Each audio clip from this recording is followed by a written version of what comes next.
Alright, Paul. Là, on vient de faire un très bon training métabolique ici au parc à Westmount.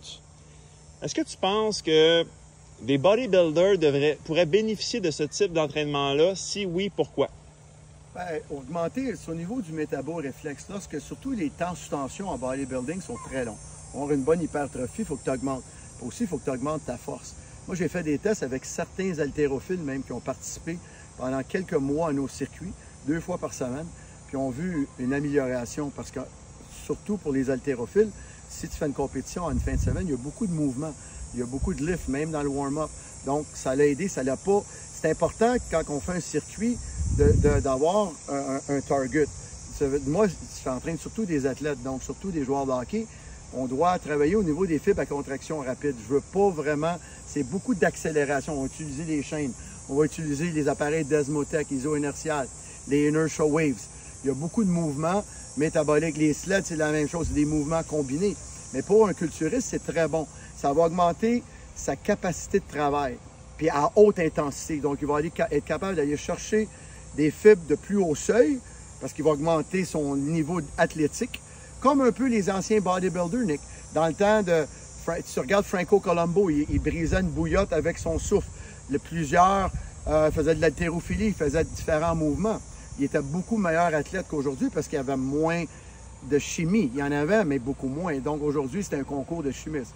Mais pour l'hypertrophie, c'est très valable de faire des entraînements au niveau, j'appelle pas ça cardiovasculaire, c'est au niveau des systèmes énergie.